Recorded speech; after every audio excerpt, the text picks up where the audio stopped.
even today he tells us stories where he used to write hand letters to his customers, right? Back in the day, he used to sit and write 400, 500 letters, and he used to go put it in snail mail boxes. The unboxing experience itself. How do we make sure this box is sitting on the table, dining table, with pride, and saying this is from Anand, right? It was important for us to recognize that being Indian is cool, right? But still, what did you do in terms of communication and marketing that changed the consumer mindset from Halwai to luxury experience? Is there anything that you did? This customer walked in and said, after as many months or a couple of years, the first store I've entered is Anand, right? And I said, why? I said, because I trust you guys, right? We start getting feedback of, people had tears in their eyes. You have to understand that moment and you have to be on top of that moment. For me, this QR code became that.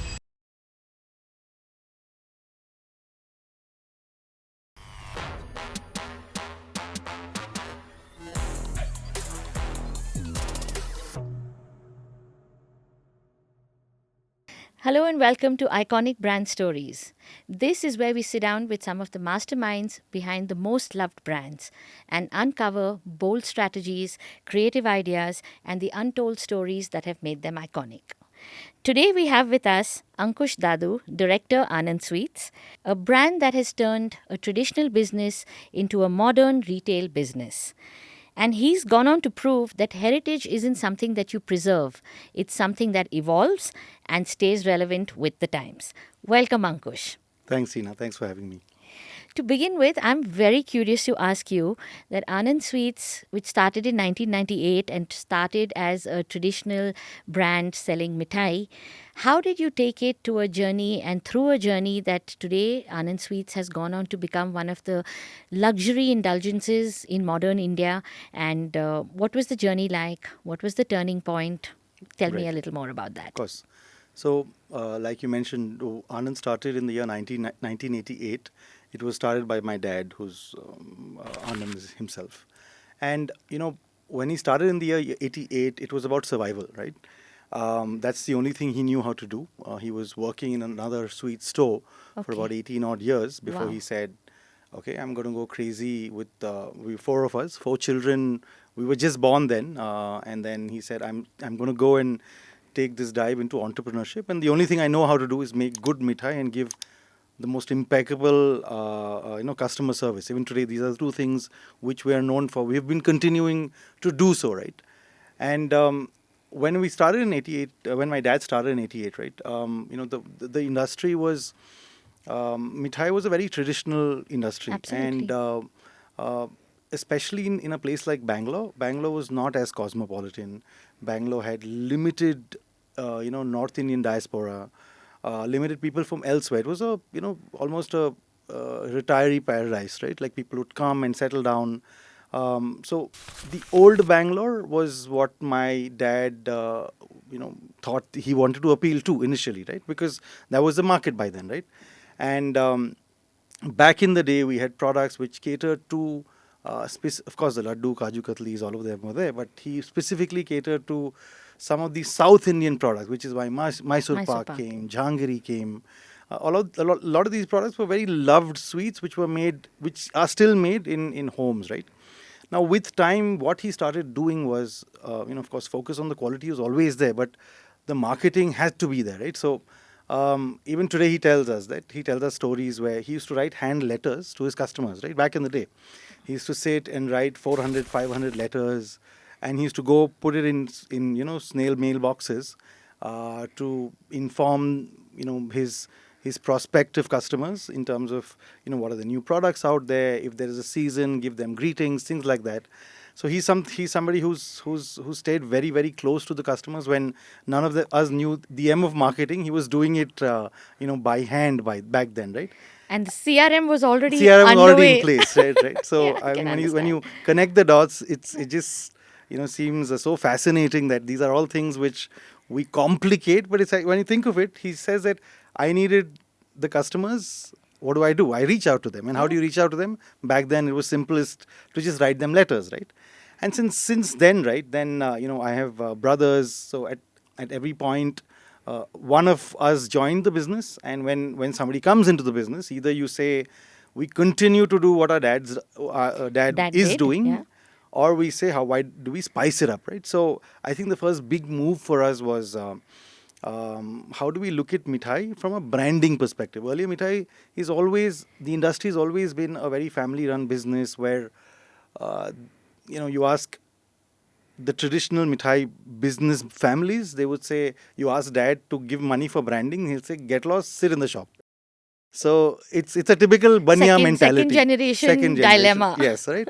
So kudos to my elder brother who managed to convince my dad, saying, "Hey, we need to invest in branding, right?" And he says, "Do what you want." So I think that was the first move where, while our stores were there, the we had a couple of stores when my brother entered, but it was again very dependent on personal interaction, and so that's how we built the brand in terms of becoming a loved brand. The brand, my dad became the brand, right? Back in the day, now people speak about founders becoming the brand. That even back then, the brand was known because of my dad, right? In the right circles with the right people, right? His persona was the brand itself, right? Correct. And but that only worked when you were a one brand, a one store, two store brand. In order to kind of amplify that, we had to ensure that the touch points in the retail, the entire customer experience needed to be reworked on, right? So one was the branding aspect, and the second was very important was the packaging aspect. So that is also something which we as a brand took it very seriously back in the day, and even today we continue to be, I mean, a design packaging powerhouse. That's something which we're known for, differentiated from everybody else in the industry. That Yeah, changed a lot of things for yeah, y'all, didn't yeah, it? yeah, Because, I mean, as a consumer, I remember my experiences as well. yeah. And Diwali time, we used to always buy your boxes. That would be typically the golden boxes that a mithai shop has. And then suddenly, overnight, we see this fantastic packaging that looked international, looked modern, and you suddenly started taking pride in wanting to gift sweet. Yeah, I think the two words you spoke about, pride and giftability, right? Absolutely. I think these were very conscious decisions, saying why do we, being in the industry, being, and all of us being Indian, like it's so rooted in our cultures. The sweets, I mean, mithai in general, right? Rooted in culture, rooted in nostalgia, rooted in family togetherness, right? Every time Yes. we sit together, there is a certain bond which eating together generates, and mithai Yeah. being a very integral part, right? But the way the industry was positioned, because of just practices which better not speak about, but which diluted the industry itself. It was looked down upon. People started to Correct. cut corners when it came to producing good Absolutely correct. quality. So mithai never got its due. The industry never got its due, though everybody was consuming it, still consumes it, and will continue to consume it because it's part of our culture, right? Yeah. So somebody had to come and say, okay, I need to do things which are clean, which my children can eat, right? Which I can get a box of home saying feel safe eating these products. So Yes. I think that empathy was a very important factor, saying, what do I do? What do we do as a company to say that what we want to do as much as possible, जितना हमारे पास उस time पे knowledge था, what do we do in order to make it clean, in order to make it stuff which is good for you, right? And elicit trust in And the elicit consumer. trust, absolutely elicit trust. And it was so the first thing we did was, if a mithai, I mean, if you notice, you go to any of these small stores, you get a mithai which the minute you open it smells of cardboard, right? And it's a very typical, Yeah. it's very typical of any box, right? And then there is a rubber band, for example, right? Now the minute you start diluting the experience, and my dad keeps saying this, right, where he says that the first thing your body, I mean, the first thing you do is see something, right? And that's when 60% of your judgment is already happening, right? Absolutely. So when you're seeing something which is so shabby, you're all, of course, the taste is there, the laddu can't go so wrong, but the whole experience will always remain Yeah. very ordinary, right? Yes. So and you transform that into saying, okay, I have this box which is beautiful, which is nice, the quality is good, the grade is thick. You open it, it smells of saffron, not a dirty cardboard. Yeah. You don't have a dirty rubber band on top. You have a, I mean, whenever I think of packaging, I think of, I mean, opening a box of an Apple product, like it is just so beautiful and Absolutely meticulous well said. in terms of you don't have to That's an do experience in itself in also. itself, right? You don't have to do a PhD on how do I open this sticker, right? It's just so beautiful, right? Yeah. So I think those were things which we wanted to do, saying how do we make this experience in terms of the unboxing experience itself. How do we make sure this box is sitting on the table, dining table, with pride, and saying Agreed. this is from Anand, right? How Absolutely do we? agreed. It's not in the dirty corner of the kitchen where you're putting it in a nice, in a nice, beautifully, decorated plate, and then, how do we make the box itself Itself. being part of people's lives, right? So I think that was a very conscious move, and of course, the dividends of it paid off. We have become more of a design company than a mithai company, and we love it. I think giftability. How do we make mithai giftable again, right? It's if people have said, I'm going to take khajur and make it a very luxurious item. Yeah. Some French patisserie said macarons. Okay, this is what the French eat, but I'm going to go to the world and go around and say I'm going to make this a beautifully luxurious, Western, sweet Style of, treat. yes. Why don't we do that in India? Why can't mithai become a souvenir product from India? Why can't Absolutely. this become part of our soft power? Food already is when it comes to Indian. And Turkish delight is, Yeah, baklava is, so why baklava is, not so why not Indian? Indian? Absolutely. So I think this whole conversation of making mithai giftable, making mithai a culturally significant soft power Indian kind of move. It was very, very I important. love the way you express Yeah, that. yeah. Soft power that comes through food. Food, yeah, Yeah. yeah, absolutely, yeah. So, were there any Western influences or any global brands or other Indian brands that y'all looked at and said, wow, they could do it? Can we also follow Yeah, suit? I think some of the Western brand like we Batil was a very big Batil inspiration, is, of yes. course, right, in terms of that. Laduri. I'm speaking about these Yes, brands because these yes. are brands which have taken a notch up when it comes to the whole experience, gift, packaging and beyond, right? um, Relying on a single product and making it so luxurious, right? And Fortnum and Fortnum and Mason, Mason, right? yes. They're also, the packaging is always has always been exquisite. Stunning. I think back in at home, I think the forerunners of the drivers of luxurious India was, I think, Good Earth and Forest Essentials. I think these are brands which I drew huge inspiration from. We Correct. continue to draw huge We inspiration continue from. to draw, I think exactly. they have told us how luxurious Indianness can be, how beautiful Indianness can be. Yeah. Those beautiful Rani pinks and those beautiful embossed Or the heart motifs ka and the, karigari. yeah.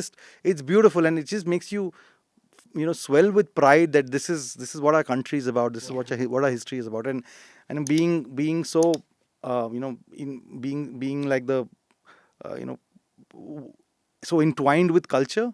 I think it's important. It was important for us to recognize that being Indian is cool, right? Being Yes. Indian is cool, not in the you know cool way, but being Indian is cool because you just be Indian in the right way, right? I think that's what we want Correct, to do, correct. right? So packaging is one area which is clearly a very important touch point, and we've taken it as the fifth P of marketing and Marketing, things. right? Packaging, then your retail touch points. Yeah, There are other experiences, the physical experience of holding the mithai, eating the yeah, mithai, and things like that. These were all very, very critical experiences for the consumer. right. But still, what did you do in terms of communication and marketing that changed the consumer mindset from Halwai to luxury experience? Right. Is there anything that you did in terms of communication, Yeah, rebranding, yeah, whatever? yeah. So I think we started calling ourselves the taste of Royal India, right? That was a tagline which became a very, we internalized it to a point where first we had to understand what that meant, right? For me to be under to have a philosophy, which is for us the philosophy was how do we be the taste of Royal India? In order to adhere to a philosophy, we need to understand what we're good at, right? Most times, right, when a business is doing decently well, you take it for granted that it's doing well because yeah, people like us, right? People, our quality is good or whatever, stores are good, but you really have to do a lot of introspection to say really what is it that people are liking, and it'll surprise you. It surprised me when I, luck had it that I had my journey back in the factory, and that time we were always looking at the front end, and a lot of times people want to copy Anand, saying you can copy somebody's box in the store and the design, but you can't copy somebody's journey, right? And Yeah. the journey of the brand for me is at the back end, right? And in order to really go after a philosophy, I think the word which comes in mind is repeatability when it comes to food, right? Correct. if I were to say I'm the taste of Royal India, I need to be the bloody taste of Royal India every single day. Every day, day in and day out. I need to live and breathe that philosophy. I can't say today I'm going to take off. Today I won't be the taste of Royal India. Maybe tomorrow you come back when I have more time, right? So, in order to be repeatable, you need to understand how do you make yourself repeatable without relying on um, instincts, especially when it comes to food, without relying on people, rather shift to processes. I think so. It was a Yes, of very, course. very, very important aspect where I think the last few years we have spent a lot of time, effort, energy in terms of making sure that understanding what we're really good at and cementing that in order to saying, okay, this is what we're good at, this is what we're going to make sure that we follow this, we understand that, document it, make an SOP out of it, get people to Absolutely. follow it, Yeah. departmentalize it, with or without me, with or without any of us. These things need, the brand needs this, it will happen, right? So I think that that move from people to process became a very, very integral, important part, and that we started to communicate, right? And it was that time during COVID where, and it was very shocking move, shocking kind of realization, where I was standing in one of the stores and one customer walked in. It was a time when people were hardly going out. There was, I think, mithai being an essential category. After delivery, I think slowly stores started to open. So this customer walked in and said, um, after as many months or a couple of years, the first store I've entered is Anand, right? And I said, why? I said, because I trust you guys, right? Absolutely. And it was so important for us to understand that what we've built over these years was trust. You packaging, branding, of course it matters, but trust is something comes with just repeatability, right? I keep mentioning, and that's when we realized that we need to take this and just really, you know, box it up and put it in our little tijori, saying this is the trust we need to safeguard with our lives, right? And in order to do that, we said, okay, we go back, really, really, strengthen all our processes, back end, front end. And we've been doing a lot of work in the last 5 years, going and communicating this so that the underlying factor of trust doesn't die, right? I think that has really, really worked for us in terms of increasing business, increasing, footprint across the country today, Yeah, yeah. because we're able to follow a process. They're not relying on me or somebody else to, if he doesn't come, the quality will go bad, right? It doesn't work like that. And this is how you've gotten to 15,000 kgs of mithai every day. Yeah, every day, right? That's how much we So produce. And let's just put this in perspective. What was it when you were 1988 at the commercial street store? we had a 1,000 square feet facility. Today we have a 3 lakh square feet facility. So a 1,000 square feet facility, we were making about 40 kgs of laddu every day. Wow. We were doing about 50 samosas. We had 40 to 50, 15,000. yeah. And So in Diwali time, 50,000 kgs. yeah, and Five it just zero. amplifies. Yeah, of course. Yeah, Amplifies. yeah. So that's been the journey of the brand, and so grow, but grow sustainably, right? So that's been our mantra. Yeah. Tell me, how have you been able to sell mithai to a new generation? For Right. example, Gen Z, Gen Alpha. How are you? What are you Yeah. communicating to be able to appeal to that or be relevant Right. to that gen? So I think it's a very interesting and important kind of question you ask, because these are conversations You all must be having. we have in our Yeah. head. It's in, who do see right now from a brand persona perspective, right? We can be that uncle trying to be sitting on a table of young teenagers and saying, "Oh, listen to me," or trying to be cool, saying, "Oh, look at this. I've got this new haircut. Would you like it?" Right? Just trying to fit in, right? Or I mean, if by and a lot of brands are trying to do that, They're trying.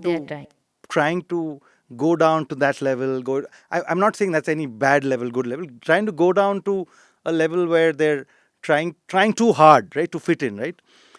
And I feel that doesn't work, right? I feel it's put on. You don't, the brand character completely gets destroyed, right?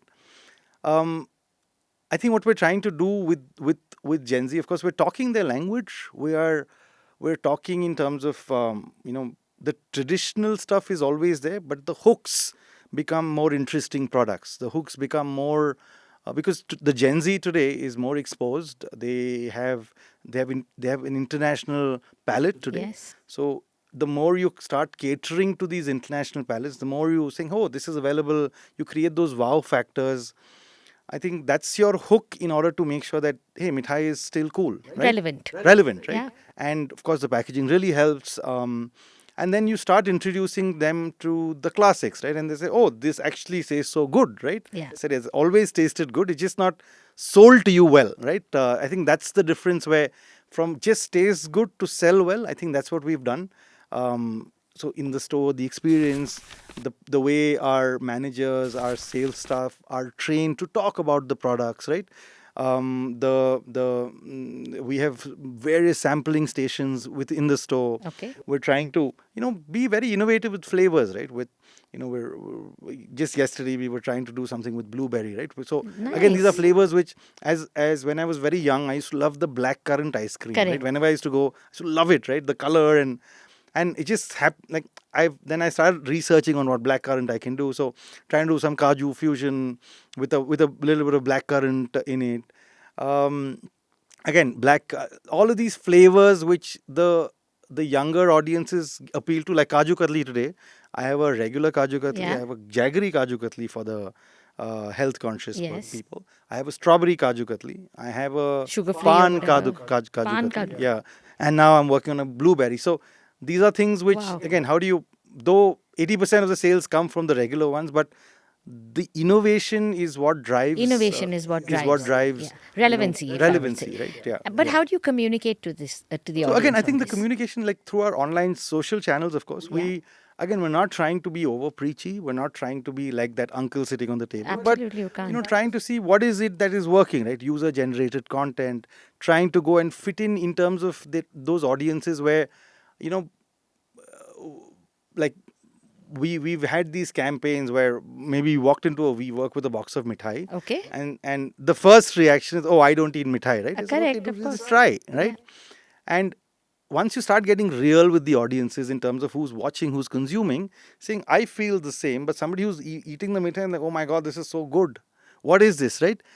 So the minute you start you're saying, okay, mithai, I know it's not cool, but try it. No? I mean, what is there?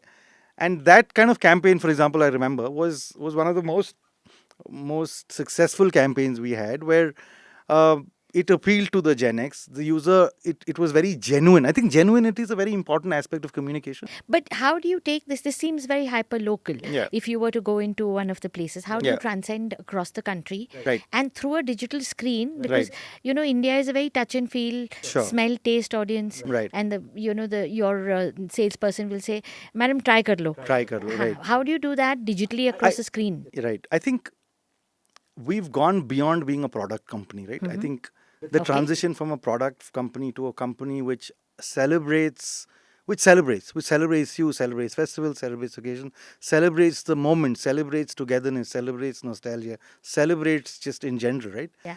I think that is something which no matter what generation you're part of, it is a very integral part of you, right? How do you bring about a feeling of celebration? I think that's the communication we do across wherever we are, and we are in a country where every month there is a festival. Every month, right? Every month there is an occasion for me to go, hey, this time celebrate, right?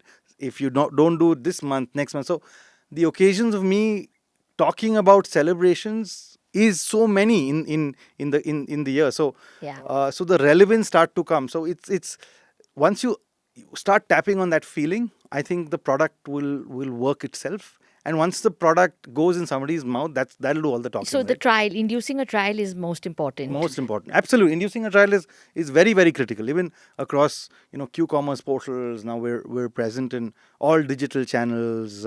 Yeah. Tell me a little about that, because you were one of the first 3 brands that came on to Swiggy, and as I believe that your numbers of sales on platforms like Swiggy cut across all the categories, your highest across the categories. So clearly there's a very high demand. Are you monitoring where this demand is coming from? Your digital is growing 3x. Yeah. How are you managing all of So this? I think being from Bangalore, right, there's one thing we have seen is the evolution of going digital, right, with everything, right? Yeah. So when, like, for example, when Swiggy started, it started in our neighborhood in Koramangala, right? It was back then where literally the founders have come on Correct, bikes saying, "Sir, please." I was not. One of my other brothers were there, and like, we're starting this. Can you help us? Right? It was literally that. Said, okay, with zero commission, we'll do everything free. So they used to pick up, and like, it was us, it was Corner House, Meghna, all the local mafia Koramangala brands, right? Um, and so one thing we were never shy of was trying, right? One thing we were never afraid of saying, what is the worst which can happen? There's a new channel people are not adopting today. So were we visionaries back then? You got Honestly, no. lucky. We got lucky, right? Correct. We were there at the right time in the right place, but we said, let's what I mean, there's no You harm were in trying, right? experimentative. So the opportunity, like they say, knocks on your door, but you need to be ready for the opportunity. So with time, we realized that this has merit. We started, every store we design today, we 35% of our business comes on a Swiggy Zomato. So we don't want to hamper the experience of the in-store customer, where imagine you're standing and there are Swiggy people around. It just hampers the whole experience. So we create stores with designated areas for Swiggy Zomato. So it's seamless, but there is constant Swiggy, like the flow of these things, of the orders keep coming, right? um, the the areas we focus on, we choose areas which are densely populated from where delivery Delivery within perspective, orders from a delivery perspective. perspective. So I think it's become a very important integral channel when it comes to What so about Q-commerce there? yeah. And similarly, so when during COVID, so this was all the in-store experiences.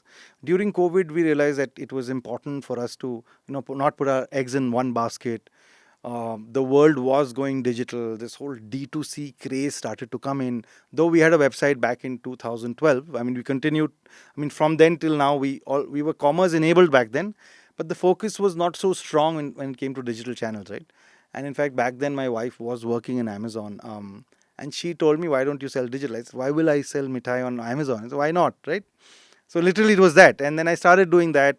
For that, we had to do a lot of back end research, where fresh mithai to packed mithai, how do you maintain freshness without adding preservatives? So today we have 3x the shelf life without adding preservatives. It's as fresh as what you would pick up in the store, right? So that helped us becoming uh, you know uh, digitally kind of, we were able to enable our deliveries across all of these portals.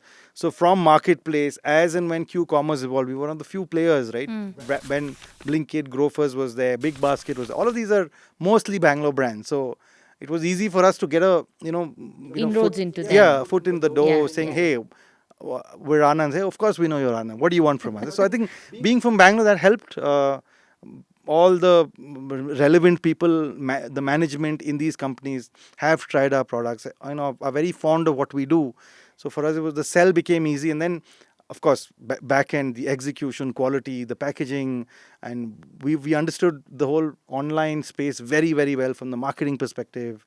Yeah, I clearly get that sense, Yeah. that there is a very, very entrepreneurial spirit. There's a Yeah. spirit of innovation, Yeah. but there's a very evolved marketer Yeah. in all of you. Yeah. And you're clearly thinking customer, you're clearly thinking Yeah. what they like, Yeah. what would transcend beyond, just a trial and disappearance. Sure. Or and you've competed so successfully, not just against your own category, but categories like you're saying, dates, there's chocolates, there's gifting, Yeah, all of there's them. Yeah, all of yeah, them yeah, you've yeah. very, very successfully, competed with. My question, I'm going to bring the question back to, what is the kind of marketing you're doing on these platforms? Is there Right. any at all, or it's growing organically? No, no, of course, there's, I mean, while they're growing, there's intense competition. And while we're strong in Bangalore and some of these south areas, as and when we, grow nationally, we do have pan India aspirations. We were slowly, steadily, across, expanding our footprints digitally, and hopefully, even offline, we will start looking at other cities. So there's a organically in Bangalore, we're a very very strong brand when it comes to organic recall. Yeah. So Bangalore spends are low, but in new city, I think it's the basic, the 101 of SEO marketing, of trying to stay relevant, Paid making sure marketing you're as well? paid marketing, of course, right? So being on top of searches is very important, because we know that our packaging is appealing, we have a competitive price point, and trying hard to make sure that we believe in the product. So I think the minute we start the minute, if there is a relevant search and where it gets converted, we know that the customer is ours, right? So that much confidence there. So like That's you said, lovely. we're trying very hard to make sure that the sampling is happening, Correct. the first time buy, that customer acquisition is happening. Thank you for that interesting take on, these brands that are in the luxury space or indulgences and high-end brands.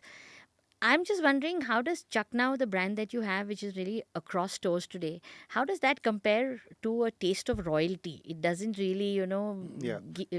follow that positioning of Anand. Right. So, which is why I deliberately, so Chak Now is our distribution brand. So, this is a brand which goes into the GT market in the 5 rupee, 10 rupee packet in the mass category, right? And we've always had this debate like, can Anand go into the mass category?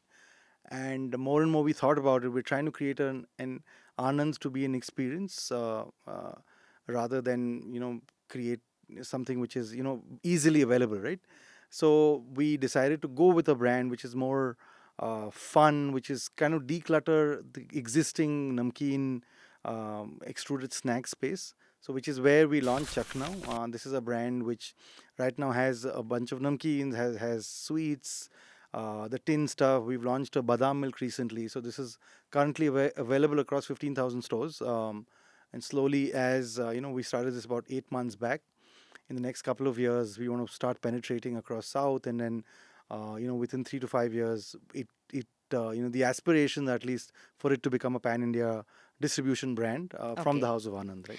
Why I'm smiling is because it's a very local way of saying chakna with your drinks. So Right. I can understand the mixtures and things, Yeah. but when you have a badam milk and all, Right. how do you relate a name like Chak Now Yeah. to a Right. product like that? So I think the Chak Now. I mean, when we were doing the whole the name thinking, we said, can this? We want to create a name which is agnostic of a category. Like today, when I say a Chak Now, it's a feeling, right? It's something which Sure. is now, which is more impulsive, not indulgent. Rather, I Yes, felt it's like, and I impulsive. had it, right.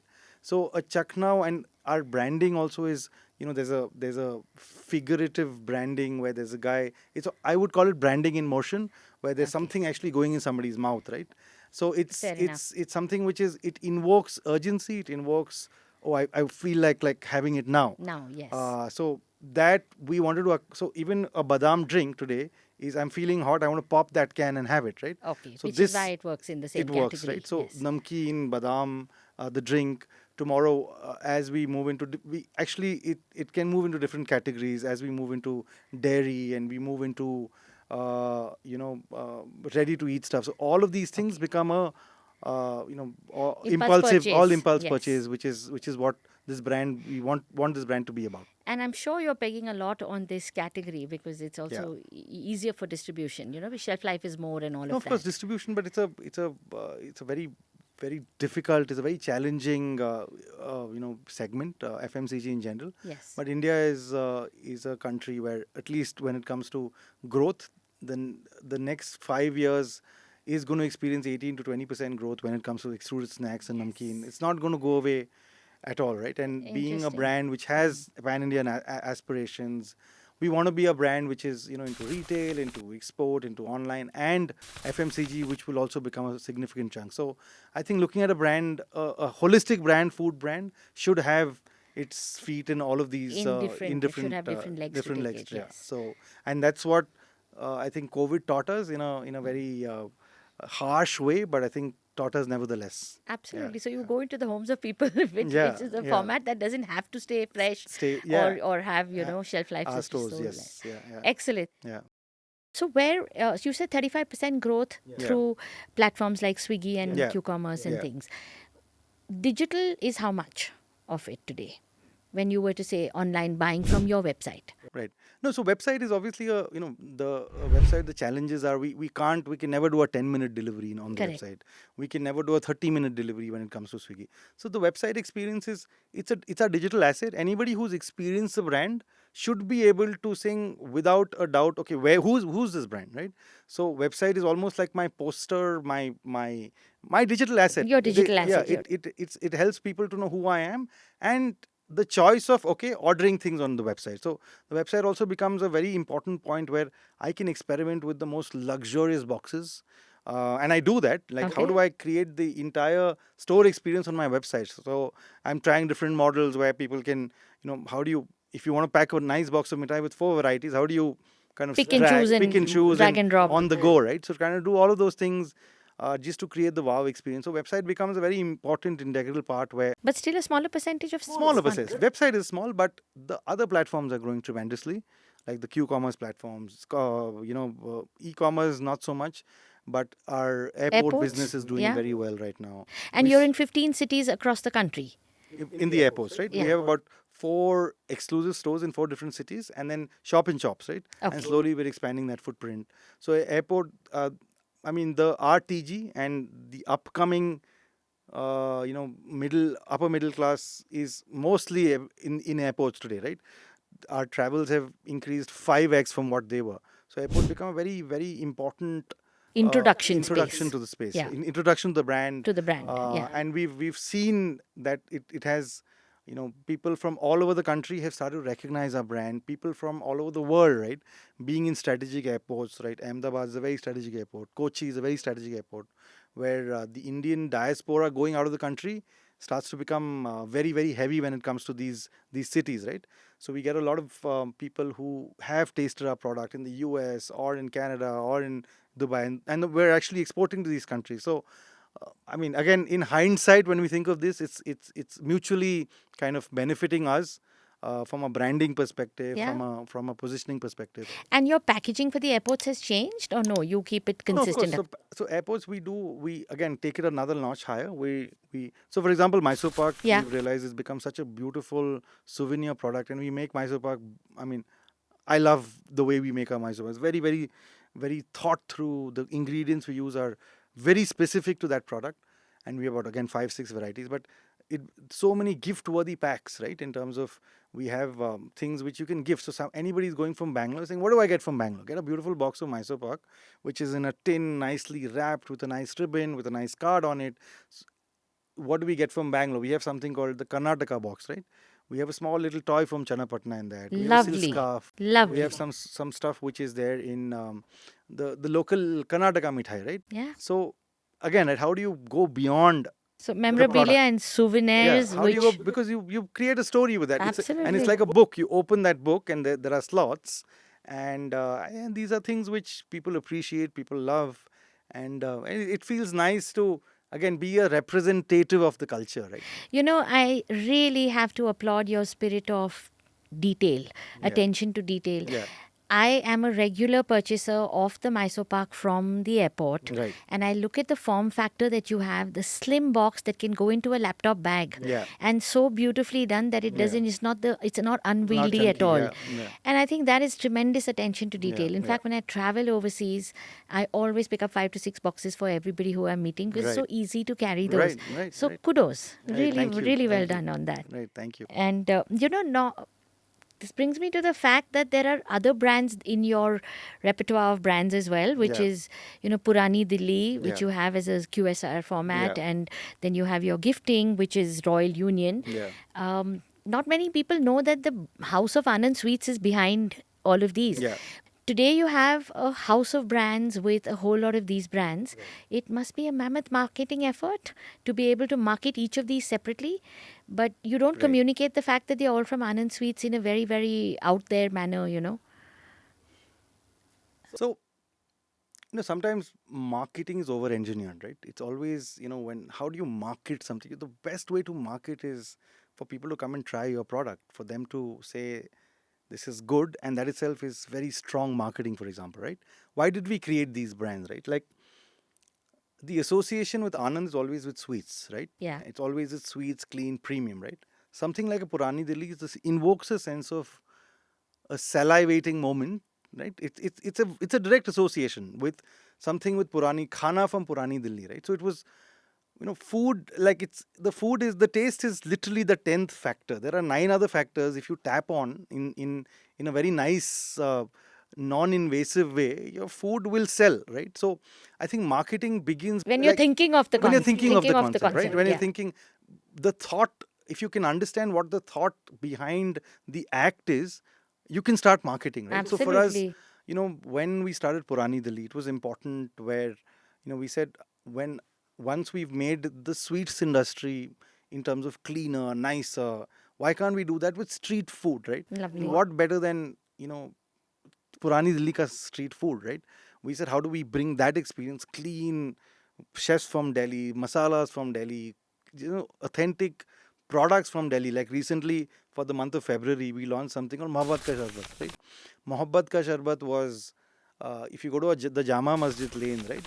And it's beautiful. It's just nothing ruh afza with chunks of watermelon, but it's Mohabbat Ka Sharbat, right? And say, how do we bring that? It's just so it's how do you for us it was Purani Delhi invokes so much more than just food. It invokes this whole culinary journey of those bylanes of Delhi. So I think it became the name became synonymous with the experience. And are we overtly promoting Purani Delhi? No, we're promoting the feeling of Delhi ka khana. Nostalgia, very high Yeah, very high nostalgia nostalgia. marketing Yeah, here. exactly. So I think uh, going out there and just confusing ye bhi Anand se, wo bhi Anand se, it's just, well, that's not the intention. The intention is not to create a mammoth brand on our own, maybe not now, but saying how do we inclusive within Anand yet exclusive from an experience perspective. So that is a very fine balance which we aim to strike.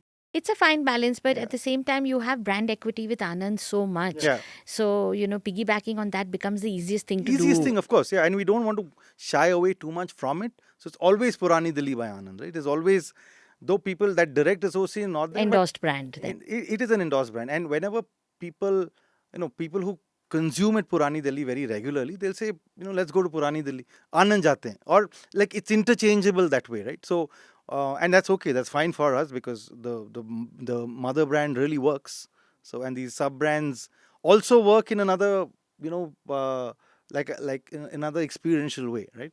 So very, very interesting because this is exactly how some of the largest FMCG companies of the country, the world, are thinking.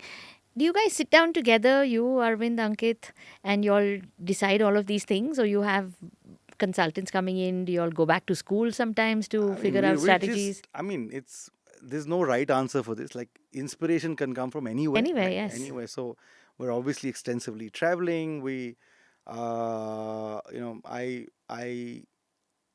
I remember for me it was, when I was on a flight somewhere. I was on a actually flight from. I was traveling somewhere, and then I was reading this book. In fact, there was a blog called "Wait But Why," um, on Elon Musk, and he spoke about first principles. And this was back in the day, right, 15 years back, when I read about what first principles were. And I said, whenever I joined the business, because I was in business school, working all over the place, all over the world, and I said, I asked myself, when will you join the business? What will make you join the business? I said, I don't know. When I join the business, I'm going to go back into what these first principles are, right? So that led me into the journey in the factory, in the product, right? So it became, you know, uh, now my understanding of the product. In fact, all of us, when we sit and discuss, our understanding of product is so deep. It's beyond the gut feeling, right? That it becomes Or so we can break down the product. At least largely, and say, okay, what are the new things which are coming out there? What are the new trends? And then try and incorporate that within our product, and then build it up. So I think there's a ground up and a top it's down almost a science then. science. It's almost a science, है right? ना? So There's yes, no, and with food, the minute you crack the science to it, you get repeatability. Again, I come to that. and Right? that builds quality. That builds quality, that builds trust, and then the packaging and all that. That's something which we get. We really get it, right? We That's something which comes naturally to us. We are people who like to dress up well. And you have to experience some form of luxury to sell luxury. You have It's to very experience important, that. right? And also, I see, you've incorporated technology very interestingly in Yeah. your Royal Union. You have a Wish app, Yeah. and you try to do something with a QR code. How did that work? And, using technology for a level of personalization was, Yeah. I think it was a beautiful idea. Yeah. Tell us a little more about the Yeah. So I logistics of think, that. it was the idea. I saw this on a TEDx talk, right, where somebody was just scanning. Somebody got a box of sweets, a box of something. I don't even remember sweets. And they once they scanned, there was a message like the little child was singing, something he had learned on the guitar for the mother, right? And it was so touching. And then we started to realize that technology can enable so much, right? So Yeah. we went around saying, I want to create this where how do you make gifting more more Personal. personal, more, how do you, what is the next level, right? Is usage of technology, of course. So then we got this whole thing made, locally, and we're in Bangalore, right? Getting anything made from a tech perspective is not too difficult, right? So we got this team to help us create the entire code, create the app, and then it started to become so nice where people were, they take that card, they send, they record a message, and we start getting feedback of, people had tears in their eyes, the customers, this was so personal, where, and it's, when it comes to gifting, when it comes to remembering people, it's a moment. You have a It's a moment. moment, right? It's you have to understand that moment, and you have to be on top of that moment. For me, this QR code became that. It was very easy for somebody to pick up the phone And say the same and say thing. the same thing, right? But Correct. in that moment, when you're adding to that level of personalization, customization, Yeah. I mean, you've created something which is beyond what people would expect, right? And this is why I say that you guys are very evolved marketers, because you are actually then moving away from the commodity to the experience. And Absolutely. people never forget how you make them feel. Yeah, The yeah, yeah. commodity somebody else can give you Yeah, tomorrow. not the experience. Yeah, yeah, Fantastic. yeah. How do you then make this? How do you then keep in touch with customers? What kind Yeah. of CRM strategies are you employing Right. today? So I think we slightly late to the party, where I think we we have such a huge loyalty when it comes to our patrons, customers. We have a stickiness of 70-80%. People who come, and shop regularly. There are customers who come with bags of Anand saying, "Itna pada hai ghar pe, can you please reuse?" Right? So that's how many times they How shop at sweet. Anand, right? So very humbling experiences, of Very, course, very right? nice. So I think we've been dabbling with this idea of, creating loyalty programs. Again, we want to, how do we, I just don't want to be another loyalty program, right? Another, How do you yes. really, really, sometimes we over engineer it, but finally, with the whole advent of AI, I think there Yes. are so many tools out there. So we're almost, we've launched about 3 months, we've piloted. Okay. So something which is highly personalized, highly, we're trying to give the experience, which, unlike a regular kind of loyalty club. I think that's something which we're very excited about. We're trying to see how we could do this from a From a corporate corporate standpoint. standpoint as well. um, when talking about corporate, that whole QR code Huh. became actually a big hit during corporate. So if Okay. I'm a CEO of a company, instead of writing a message, I put this QR code, and then he can record it. So any employee receiving it, he could say, "Hey, hi Tina, wish you blah blah blah blah," and so it And became it a very personalizes it for personalized every gifting, employee. right? With a one-on-one thing. Yeah. I just remembered that. So anyway, so this whole loyalty, the whole CRM loyalty started to become, will start to become a lot more focused, a lot more dedicated, from a corporate standpoint. So we have a sales team, we have a entire pipeline. We have one of these tools which help us, understand year on year who are these targets, Yeah. what have they Yeah. ordered. So the typical kind of a CRM solutions to that. But are we have we done a good job so far? No, we're still learning. I think we're I think you've done something. a good Yeah, job. And I yeah, think, so like you said, evolution is the name of the game, right? yeah, You've yeah, shown the world so beautifully how you've evolved. This shall evolve as well. I mean, you yeah, were telling me earlier about, things that incorporates the yeah, Diwali time is very, very special. yeah, And if you've incorporated something like this, yeah, in, making it easier for a personalized wish to go out, yeah, nothing like it. I think yeah, that's a absolutely. huge step towards using AI technology and things like that Yeah, towards yeah, consumer centricity. right. And I think that's a wonderful one for you. Thank you for sharing that with us. I have a next section which is quite interesting, and it's called Take Five, Right, which is your take on five brands which could be around your space as well. right. So I'm going to quickly name the brands. As a marketer, what could you learn from these brands? Tell us that. ITC Hotels, I think customer experience for sure. okay. Louis Vuitton, Oh, awe. I think, how do you constantly create an awe moment? Every time you walk into the store, there's a different experience. So I think that creating that awe moment is something which they do spectacularly well. thank you. Godiva Chocolates, I think they've taught. I mean, at least for me, they've showed how you can take a commodity and make it.